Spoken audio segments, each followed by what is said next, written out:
Hello and welcome to Cheating Wife Chronicles. I woke up to silence that morning, the kind of silence that feels unnatural, even in an empty house. At first, I thought it was one of those rare moments when Lila was just being quiet. Maybe she'd gone out for an early morning run or decided to grab coffee before I got up. But as I moved through the house, the unease began to creep in. Her shoes weren't by the door. Her coat wasn't on the hook.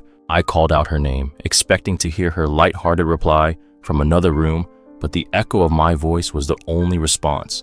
That's when I noticed the closet, half empty, hangers dangling awkwardly, her favorite clothes missing. The drawer where she kept her jewelry and little trinkets was open, its contents cleared out. Even the framed photo of us from our anniversary, something she had insisted on placing beside the bed, was gone. I stood there, staring at the hollow remnants of her presence, trying to process what this meant. At first, I thought there had to be an explanation.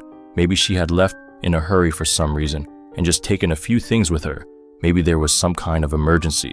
I pulled out my phone, half expecting to see a missed call or a text message explaining everything. Nothing. Panic turned into confusion, then confusion into a creeping dread. I searched the house, even though I already knew the answer. Her suitcase was gone. The bathroom shelves where she kept her skincare products were empty. And worst of all, there wasn't even a note. For 8 years, we'd shared a life together. Lila had been my partner, my confidant, the woman I had built my future around. Sure, we had our ups and downs, what marriage didn't, but I never thought it was bad enough for her to just vanish like this. No goodbye, no explanation, just gone. I sat down on the edge of the bed that suddenly felt too big, too empty, my mind racing, grasping at memories, looking for answers. Had I missed something? Were there signs I had ignored? I replayed our last few weeks together, combing through every conversation, every interaction. There were disagreements. Sure, she had been distant lately, more irritable than usual, but nothing to suggest this complete abandonment of everything we had built. I spent the rest of the day trying to convince myself that it wasn't what it looked like. Maybe she just needed space. Maybe she was coming back. But as the hours turned into days and the days into 2 long weeks, the reality became impossible to deny. She wasn't coming back. At first, I felt devastated, the kind of heartbreak that makes you feel like you're suffocating. I couldn't eat, couldn't sleep. I wandered through the house like a ghost, haunted by her absence. Every little thing reminded me of her. The way she always left her coffee mug on the counter, the stack of magazines she kept by the couch, the faint scent of her perfume lingering in the air. But as the days dragged on, the devastation gave way to something else. Anger. Not the kind of anger that flares up and fizzles out, but the deep simmering kind. How could she do this? How could she just walk away without a word, without even giving me the decency of an explanation? I had loved her. I had supported her dreams, stood by her through thick and thin, and this was how she repaid me? Friends tried to comfort me, but their words only made things worse. Maybe she's going through something, they'd say, or sometimes people just need to find themselves. But none of that felt like an excuse for the betrayal I was grappling with. This wasn't just about her leaving, it was about the way she had done it, the way she had discarded our life together as if it meant nothing. I spent hours replaying our years together, searching for the moment it all started to unravel. When had she stopped loving me? When had I become someone she could walk away from so easily? The questions circled endlessly, gnawing at me, but the answers remained elusive. By the end of those 2 weeks, I was exhausted, physically, mentally, emotionally. The woman I had devoted my life to was gone, and I had no idea why. All I knew was that the life I thought I had, the future I thought we were building, had been shattered. But even in the depths of that heartbreak, there was a flicker of something else, something I couldn't name yet, a seed of resolve buried deep beneath the pain. I didn't know it then, but I was about to uncover a side of myself I hadn't known existed. 2 weeks of silence had passed, each day dragging slower than the last. I was beginning to accept that Lila wasn't coming back, though the questions she left behind nagged at me constantly. Then the phone rang. The number was unfamiliar, but a strange knot tightened in my stomach as I hesitated before answering. Hello? Hey, loser. The voice on the other end was smug, dripping with arrogance. It wasn't Lila. Hope I'm not interrupting your pity party. My grip on the phone tightened. Who is this? The man chuckled, a sound that made my blood boil. Name's Jeff. Thought I'd introduce myself properly, since Lila didn't bother to. I'm her new man. My chest tightened, and for a moment, I couldn't speak. Jeff didn't seem to notice or care. He kept talking, his voice grating on every nerve I had left. "Just wanted to let you know she's doing great. She doesn't miss you, if that's what you were wondering." "What do you want?" I asked, my tone sharp, though my heart was pounding. "Oh, nothing much," Jeff said, feigning innocence. "I just thought you'd like to know how well things are going for us. The house is nice, real nice. Thanks for setting it up so perfectly. We're really making it our own. The house, my house." The realization hit like a thunderbolt, and the anger I'd been holding back surged forward. Jeff's voice droned on, something about redecorating, new furniture, but I wasn't listening anymore. My mind was racing, piecing together the implications of his words. Lila hadn't just left me. She had moved Jeff into the home we'd built together, the home I had painstakingly maintained. "Thanks for everything," Jeff added, his tone laced with mockery. "I guess you're good for something after all." I took a slow, deep breath, forcing myself to remain calm. Letting him see my anger would only feed his arrogance. "Jeff," I said evenly, cutting through his rambling, "do me a favor." "Oh yeah? What's that?" "Check the house deed again." The line went silent for a split second. I could almost hear him processing what I just said.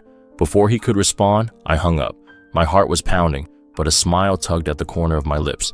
Jeff had no idea what he'd walked into. The house, which he clearly thought was his prize for winning Lila, was legally mine. Every square foot of it. I had handled all the paperwork when we purchased it, and Lila had left those details to me. She didn't know, or didn't care, that her name wasn't even on the deed. She and Jeff had moved into a house they had no claim to, and I wasn't about to let them keep it. The call left me energized in a way I hadn't felt in weeks. The sadness and confusion that had consumed me were replaced by something sharper, more focused. I wasn't just going to sit back and let them steal what was mine. If they thought they could waltz into my life and take over, they were sorely mistaken. I poured myself a drink and sat down at the kitchen table, staring at my phone. I didn't expect Jeff to call back right away. He needed time to uncover the truth, to realize the extent of their mistake. And when he did, I'd be ready. The thought of Jeff and Lila discovering the reality of their situation brought a flicker of satisfaction. They thought they were untouchable, that they'd pulled off the ultimate betrayal without consequence. But they'd underestimated me. I spent the rest of the evening reviewing the deed, the lease agreements, and every piece of paperwork tied to the house. My lawyer had always advised me to keep my assets well documented, and now that preparation was paying off. Everything was in my name, from the property taxes to the utilities. Lila and Jeff had no legal footing to stand on. The next day passed uneventfully, though I found myself glancing at my phone more often than usual. I knew Jeff would call back eventually. It was only a matter of time. Sure enough, by late afternoon, the phone buzzed. His name wasn't in my contacts, but I recognized the number immediately. I let it ring for a moment before answering. "Hello? You son of a..." Jeff's voice was a mix of panic and fury. "What the hell did you do? You own the house?" I leaned back in my chair, keeping my tone calm. "It's all in the deed, Jeff. Maybe you should have done your homework before moving in." He launched into a string of expletives, ranting about betrayal, fraud, and how I couldn't do this to him. I let him rage, listening with a calm amusement that only seemed to infuriate him further. When he finally paused, out of breath, I added, "Oh, and just so you know, the lease agreement you signed, that's with me too, and you're in violation of it." I hung up again, cutting him off mid-sentence. My heart was racing, adrenaline coursing through my veins, but I couldn't stop the grin spreading across my face. Let the games begin. The hours after Jeff's panicked call were filled with a kind of satisfaction I hadn't felt in weeks. It wasn't just about having the upper hand, it was about reclaiming control. After weeks of confusion, heartbreak, and unanswered questions, I finally had the opportunity to set things right on my terms. I didn't hear from Jeff or Lila the next day. That silence was almost more satisfying than his frantic shouting had been. I could picture them pacing the house, poring over paperwork, and arguing about how they'd ended up in this mess. The image of Jeff, the smug man who had called me a loser, now floundering under the weight of his own arrogance, was poetic. I wasn't going to rush my next move. The beauty of the situation was that I didn't have to. Every legal document was in my name, and the law was entirely on my side. They could rant, rave, and throw accusations all they wanted, but nothing they did could change the fact that they had no claim to the house they were so eager to flaunt. In the meantime, I started putting my plan into motion. I reached out to my lawyer, Andrew, a sharp and meticulous professional who had helped me manage my real estate assets for years. When I explained the situation, he didn't hide his amusement. So let me get this straight, Andrew said, a hint of laughter in his voice. Your wife left you, moved in with her boyfriend, and they're living in one of your properties? Pretty much, I replied, unable to suppress a small chuckle myself. Andrew shook his head. You can't make this stuff up. Well, the good news is, you're in the clear. The deed is in your name and the lease agreement gives you full control. If they're in violation, you have every right to terminate it. That's exactly what I want to do, I said firmly. No more playing nice. Andrew agreed to draft the termination notice immediately. They'll have 30 days to vacate, he explained. Legally, there's no way they can fight it, but I'm guessing they won't take it well. I'm counting on it, I said with a wry smile. That evening, as I sat in the quiet of my home, I reflected on how far things had spiraled. Lila's betrayal had left me reeling, but now I felt a sense of clarity. This wasn't just about revenge, it was about drawing a line in the sand. Lila and Jeff had crossed it, and now it was time for them to face the consequences. 2 days later, the termination notice was delivered. I received confirmation from Andrew that it had been served to the tenants, and I waited for the inevitable fallout. It didn't take long. The phone rang just after noon. It was Lila. Hello? I answered, keeping my voice neutral. Nathan? She began, her tone frantic. What is this notice about? Why are you terminating the lease? Stop, I interrupted, my voice calm but firm. You don't get to play the victim here, Lila. You made your choices. You walked out. Now you're living with the consequences. Her voice wavered. But this is our home now. You can't just... It's my house, I corrected her. You don't have a leg to stand on, legally or otherwise. She tried to argue, but her words were a tangled mess of desperation and half-hearted excuses. I didn't have the patience for it. You and Jeff have 30 days to vacate, I said. After that, I'll have no problem involving law enforcement if necessary. The line went silent for a moment. Then, in a quieter voice, she asked, Why are you doing this? I felt a flicker of something. Was it guilt? Pity? Whatever it was, I pushed it aside. Because you don't get to walk all over me and expect me to stay silent. You made your bed, Lila. Now lie in it. I hung up before she could respond. That evening, I received another call, this time from Jeff. Predictably, he was livid. His shouting was barely coherent, a string of insults and threats that only served to reinforce how powerless he really was. I listened in silence, letting him vent until he ran out of steam. You done? I asked, my tone calm. This isn't over, he spat. We'll see about that, I replied, and hung up again. The storm was just beginning, but for the first time in weeks, I felt steady. Lila and Jeff had underestimated me, and now they were reaping the rewards of their arrogance. I wasn't just regaining control of my house, I was reclaiming control of my life. The fallout from the termination notice hit faster and harder than I expected. The morning after my call with Jeff, I woke up to a barrage of texts and missed calls from both him and Lila. They ranged from frantic pleas to outright threats, a chaotic cocktail of desperation that made their situation all the more satisfying to watch unfold. I ignored the messages. I had nothing more to say, and besides, the legal process was already in motion. The 30-day countdown had begun, and there was nothing they could do to stop it. By midday, Jeff's frantic texts escalated into another phone call. I answered this time, curious to see what angle he'd try next. You're making a big mistake, he began, his voice dripping with barely contained anger. You can't just throw us out. This is our home now. Our home, I replied, feigning surprise. That's interesting, Jeff, because last I checked, the deed has my name on it, and you're violating the lease agreement. So no, it's not your home, he sputtered, searching for a retort but finding none. This isn't fair, he finally said. Lila and I have built a life here, a life in a house you have no right to. I shot back. Maybe you should have thought about that before moving in. His tone shifted, becoming more aggressive. If you think I'm just going to roll over and let you win, you've got another thing coming. I'll fight this. Good luck with that, I replied calmly. The law's on my side, Jeff. You might want to save your energy for packing. I hung up, feeling a surge of satisfaction. Jeff's bravado was crumbling, and it was only a matter of time before Lila followed suit. Sure enough, a few hours later, she called me. This time, her tone was different, not angry, but pleading. Nathan, please, she began, her voice trembling. Can we just talk? This has all gotten out of hand.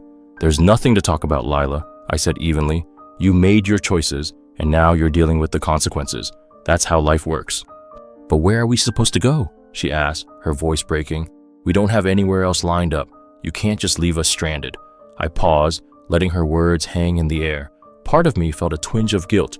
This was the woman I'd once loved after all. But then I remembered the way she left, the mocking tone in Jeff's voice when he first called me, and the pain of those first 2 weeks when I'd been left alone to pick up the pieces. "You should have thought of that before," I said finally.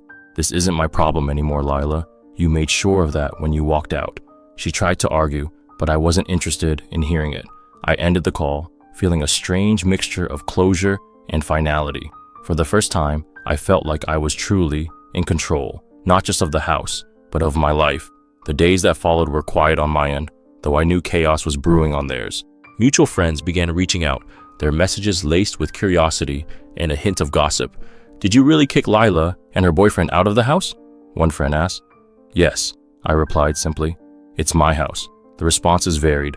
Some expressed surprise, others outright support, but the general sentiment was clear. People were starting to see through Lila and Jeff's facade. The life they tried to build on the back of their betrayal was crumbling, and the cracks were showing. As their move-out day loomed closer, I received fewer messages from Lila and Jeff. I assumed they were too busy scrambling to find a new place to bother me, and I was perfectly fine with that. The silence was a welcome change, a reminder that their drama no longer held any power over me. When the day finally arrived, I stopped by the property after work to ensure they'd vacated. As I pulled into the driveway, I noticed the lights were off, the curtains drawn, the house was silent, empty. I stepped inside and was greeted by a strange sense of calm. They were gone. Walking through the rooms, I felt a weight lift off my shoulders. The house, once a battleground for betrayal and heartbreak, was mine again, and this time it felt different, cleaner, lighter, as though it had been purged of the negativity that had plagued it. I stood in the living room, taking in the stillness, and realized that this wasn't just the end of a chapter, it was the beginning of a new one. Lila and Jeff had tried to take everything from me, but in the end, they'd only freed me. As I locked up and headed home, I couldn't help but smile. The storm was over, and I had weathered it. Now, it was time to rebuild. The day after Lila and Jeff vacated the house, I woke up feeling lighter than I had in months. It wasn't just the absence of their drama, it was the knowledge that I had stood my ground, reclaimed what was mine, and emerged stronger on the other side. For the first time in weeks, I allowed myself to reflect on everything that had happened. Lila's departure, the betrayal, the smugness of Jeff's initial call, and the chaos that followed. It all played out like scenes from a movie. But now, the credits had rolled, and I was finally free to write the next chapter of my life. That morning, I drove to the house. It was a crisp, clear day, the kind that made everything feel possible. As I unlocked the front door and stepped inside, I was struck by the quiet. The silence wasn't oppressive or sad, it was peaceful. The house felt empty, yes, but it also felt clean, as though it had been stripped of all the negativity that had once filled it. I walked from room to room, taking note of what needed to be repaired or replaced. Jeff and Lila hadn't exactly left things in pristine condition. There were scuff marks on the walls, scratches on the floors, and a lingering smell that I couldn't quite place, but none of it bothered me. If anything, it was an opportunity to make this space my own again. Later that day, I met with a cleaning crew and a contractor. The cleaning crew was efficient, scrubbing away every trace of Lila and Jeff's presence, while the contractor and I discussed plans to repaint the walls, refinish the floors, and make a few upgrades. By the end of the day, the house already felt different, brighter, lighter, and full of potential. As the renovations began, I found myself rediscovering a sense of purpose. I threw myself into the project, choosing colors, picking out furniture, and envisioning how each room would look once it was complete. It wasn't just about fixing the house, it was about rebuilding my life. The process was surprisingly therapeutic. Painting the walls felt like wiping the slate clean. Refinishing the floors felt like grounding myself in something solid and unshakable. Every decision, every small improvement was a step toward reclaiming not just the house, but the part of myself I had lost during my marriage to Lila. Outside of the renovations, I started reconnecting with old friends and hobbies. Chris, my closest friend, made it his mission to drag me out of the house at least once a week. "You've spent enough time wallowing," he said one night as we sat at a bar, beers in hand. "It's time to start living again." He was right, of course. Slowly but surely, I began to re-enter the world. I picked up photography again, dusting off the camera that had been sitting unused in a closet for years. I started going to the gym, channeling my frustration and energy into something productive. I even joined a local hiking group, exploring trails I never had time to visit before. The more I focused on myself, the less I thought about Lila and Jeff. Their betrayal, once a constant source of pain, became a distant memory. I didn't know where they were or what they were doing, and I didn't care. My life was moving forward, and they were no longer part of the story. A few weeks after the house renovations were complete, I invited Chris over for dinner. As we sat in the newly decorated dining room, laughing and reminiscing, I realized how far I'd come. The house, once a symbol of heartbreak, was now a place of peace and possibility. It wasn't just a house anymore, it was a home, my home. By the time Chris left that night, I felt something I hadn't felt in a long time: pride. I had faced betrayal, heartbreak, and humiliation, but I'd come out stronger. The house was proof of that, a tangible reminder of my resilience and determination. As I stood in the living room, looking out at the moonlit yard, I thought about what lay ahead. There was still work to be done, both on the house and on myself. But for the first time in a long time, I felt ready to face it. The future was mine to shape, and I wasn't going to let anyone take that away from me. With the house fully restored and my life regaining a sense of normalcy, I thought the chapter with Lila and Jeff was finally closed. But of course, life rarely lets you move on without a few final twists. The day I received a letter from Jeff's lawyer, I couldn't help but laugh. It was a pathetic attempt at intimidation, accusing me of fraudulently evicting them and demanding compensation for the emotional distress I'd allegedly caused. The audacity was almost impressive. Jeff, the man who had mocked me for weeks, was now trying to play the victim. I handed the letter to my lawyer, Andrew, who skimmed through it with a smirk. "This is nothing more than a desperate bluff," he said, tossing the letter onto his desk. "They don't have a legal leg to stand on." And Andrew's confidence reassured me, but I couldn't help feeling a flicker of annoyance. Jeff and Lila had already taken so much from me: my peace, my trust, and the life I thought I was building. Now, they were trying to take my time and energy, but if they wanted to fight, I was more than ready. Over the next few weeks, Jeff's threats escalated. He called, texted, and even showed up outside the house once, yelling obscenities and demanding justice. Each time, I calmly reminded him that he was trespassing and that I had no intention of engaging with his antics. My resolve only seemed to enrage him further, which admittedly was satisfying. Meanwhile, Lila's approach was softer. She started sending me long, apologetic messages, claiming she'd been manipulated by Jeff and that she deeply regretted her actions. "I never wanted it to end this way," one text read. "I was confused, Nathan. I made a mistake. Please, can we just talk?" Her words might have swayed me months ago, but now they felt hollow. The time for apologies had long passed. I didn't respond to her messages, and eventually, they stopped coming. Jeff, however, wasn't ready to give up. His lawyer sent another letter, this time threatening to sue for damages. Andrew, ever unflappable, crafted a response that was equal parts professional and scathing. He outlined the lease violations, the legal grounds for termination, and the overwhelming evidence in my favor. "If they want to take this to court," Andrew said, "they're going to lose, badly." The letter seemed to do the trick. Jeff's lawyer went radio silent, and the threats stopped. Once again, I was reminded of how flimsy their entire plan had been. Jeff and Lila had built their relationship on lies, arrogance, and betrayal, and now they were reaping the rewards of their actions. With the legal drama behind me, I finally felt like I could breathe again. The house, now fully renovated, was a haven of peace and stability. My career was thriving, my friendships were stronger than ever, and I was rediscovering passions I'd long neglected. Photography, hiking, and even cooking became outlets for creativity and joy, filling my days with purpose. One evening, as I sorted through old files, I stumbled upon the original deed to the house. Seeing my name on that document brought a wave of pride and satisfaction. This house had been a point of contention, a battleground for betrayal, but it was also a symbol of resilience. I had fought for it, not because I needed the property, but because it represented everything I'd worked for and refused to let anyone take from me. Chris stopped by later that week, bringing a bottle of wine to celebrate what he called the official end of the Jeff and Lila saga. We sat on the porch, sipping wine and laughing about how far things had come. "You know," Chris said, leaning back in his chair, "a year ago, I was worried about you, but now, you're unshakable, man." I shrugged, smiling. "I had to be. They gave me no choice." He raised his glass. "To resilience and revenge." I clinked my glass against his.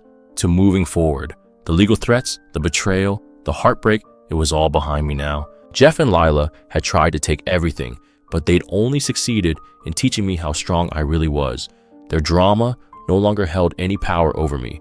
My life was my own again, and I was determined to make the most of it. As the sun dipped below the horizon, casting the world in a golden glow, I felt a deep sense of contentment. This wasn't just the end of a chapter, it was the beginning of something new. And for the first time in a long time, I was genuinely excited about what lay ahead. Lila and Jeff's eviction was now a memory, and I was finally starting to enjoy the peace that came with reclaiming my life. Yet life has a way of letting loose one last storm before the calm truly sets in. About a month after the legal drama ended, word began trickling back to me through mutual acquaintances. Jeff and Lila's relationship was imploding under the weight of stress and mutual blame. It seemed that their so-called perfect partnership hadn't been built to withstand reality. According to Chris, who always seemed to know the latest gossip, Lila had discovered that Jeff wasn't quite the man she thought he was. His flashy lifestyle had been funded by borrowed money and empty promises, and without the stability of my house and my unwitting financial support, the cracks in their relationship had become chasms. "They're not even trying to keep it private," Chris said one afternoon, grinning as he leaned against my kitchen counter. "Apparently, she kicked him out of wherever they're staying last week. Some huge blow-up. People are saying Jeff's back to couch surfing." I couldn't help but smile at the irony. The man who had so confidently declared, "I own your wife now," had been reduced to begging for places to crash. As for Lila, she was reportedly trying to piece her life back together, though her attempts to reconnect with old friends and acquaintances were met with mixed reactions. Betrayal, it seemed, had a way of catching up with people. Even so, I didn't feel the schadenfreude I thought I would. Knowing their lives were unraveling brought no real satisfaction, only a quiet sense of closure. They were living with the consequences of their choices, just as I had lived with the fallout of their betrayal. The difference was I had used that fallout to rebuild, while they had let it destroy them. One afternoon, while I was working in the garden, my phone buzzed with an unexpected message. It was from Lila. I hesitated before opening it, wondering what she could possibly have left to say. "Nathan, I know I have no right to ask, but I wanted to apologize. I see now how much I hurt you, and I hate myself for it. Jeff is gone, and I realize he was never who I thought he was. I was stupid and selfish, and I threw away the best thing I ever had. I don't expect forgiveness, but I needed you to know that I'm sorry." I read the message twice, then set my phone aside without responding. Her apology, while unexpected, didn't stir much within me. There was no anger, no desire to argue or point out the hypocrisy of her words, just indifference. Lila's regret was hers to carry, not mine to absolve. In the following days, I learned through Chris that Jeff had tried reaching out to Lila, hoping to reconcile. She had reportedly refused, finally seeing him for who he truly was. It was ironic, really. She had left me for him, only to realize too late that her dreams of a better life were built on lies. While their drama unfolded in the background, my own life was flourishing. The house renovations were complete, and the space felt like a true reflection of me, calm, grounded, and filled with potential. I had taken up photography more seriously, turning it from a hobby into a side passion that brought me unexpected joy. Weekends were now spent exploring local trails, capturing sunsets, and rediscovering the beauty in the world. The friends who had stood by me during the worst of it continued to remind me that I wasn't alone. Chris was still a constant presence, dragging me to social events and pushing me to step outside my comfort zone. "You're too good a guy to sit around by yourself," he said one night, shoving a beer into my hand at a backyard barbecue. "The world deserves to see this new and improved Nathan." And while I wasn't quite ready to dive into dating again, I had started to entertain the idea. There was a woman in my hiking group who always seemed to end up walking beside me, her laughter brightening even the most grueling trails. It wasn't love, not yet, but it was something, a spark, a reminder that new beginnings were possible. As for Lila and Jeff, their lives had become a cautionary tale, a reminder of the cost of betrayal and the fragility of relationships built on deceit. I didn't wish them ill, but I also didn't waste energy hoping for their redemption. Their journey was theirs to navigate, just as mine was mine. One evening, as I stood on the porch of my newly renovated house, the sky painted in shades of orange and pink, I felt a deep sense of contentment. The chaos, the heartbreak, the anger, it was all behind me now. What lay ahead was a future filled with possibility, one I was ready to embrace with open arms. With the drama of Jeff and Lila firmly in the rearview mirror, I found myself settling into a life that felt entirely my own. The house, once a battleground for betrayal and heartbreak, had become a sanctuary. Each day brought new opportunities for growth, and I embraced them with a sense of freedom I hadn't felt in years. The renovations were finished, the last of the paint dried, and the furniture arranged just the way I liked. Every inch of the house reflected my personality and preferences. No compromises, no lingering traces of a life that had been tainted by deceit.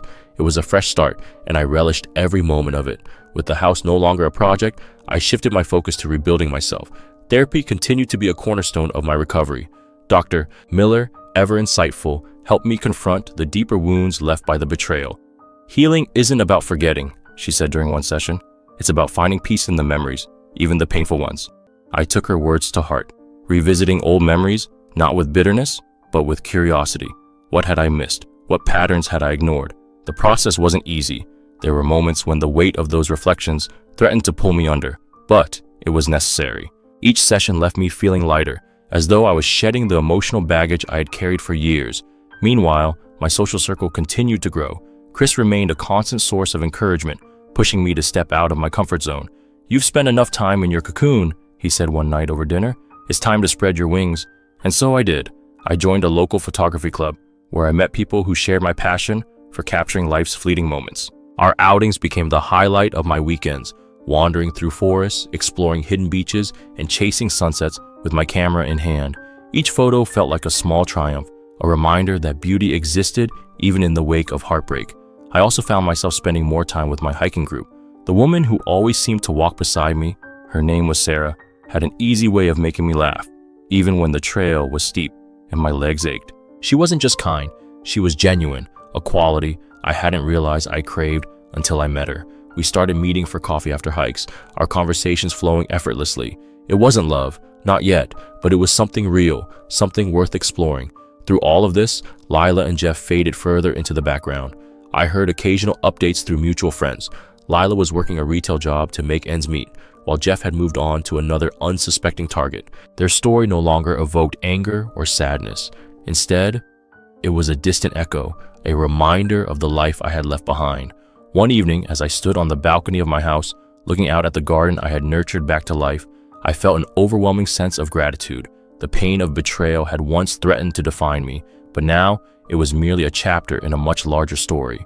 The lessons I had learned about resilience, self-worth, and the importance of setting boundaries had reshaped me into someone stronger, someone wiser. The house, once a symbol of broken dreams, now stood as a testament to my journey.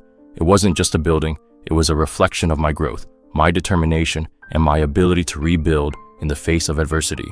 As the stars began to dot the night sky, I raised a glass to the future. For the first time in a long time, I felt truly at peace. The road ahead was uncertain, but I was ready to face it with open arms and an open heart. Months had passed since the chaos of Jeff and Lila had finally been put to rest. My life had become something entirely new, a mix of calm fulfillment and quiet excitement for the future. The scars of betrayal were still there, but they no longer stung. Instead, they served as reminders of how far I had come. Then, one evening at a mutual friend's birthday party, I saw her, Lila. It was the first time we'd been in the same room since her move-out day. She looked different. The confident, glamorous woman I had once known was now subdued, her demeanor quieter, almost hesitant. She caught my eye across the room, and for a brief moment, I considered walking away. But curiosity, or perhaps closure, kept me rooted in place. She approached me slowly, as though unsure of how to start. "Nathan?" she said, her voice soft, almost timid. "Lila," I replied, keeping my tone neutral. "I wasn't sure if you'd come," she admitted, glancing around the room. "It's been a while," I said simply, letting the silence fill the space between us. I wasn't going to make this easy for her, nor did I feel the need to. She shifted uncomfortably. "You look good. Happy." "I am," I replied honestly. "Life's been good to me." She nodded, her eyes flickering with something I couldn't quite place. "Regret, perhaps, or longing?" "I've heard about some of the things you've been doing, the photography, the house renovations. It sounds like you've really turned things around." I shrugged.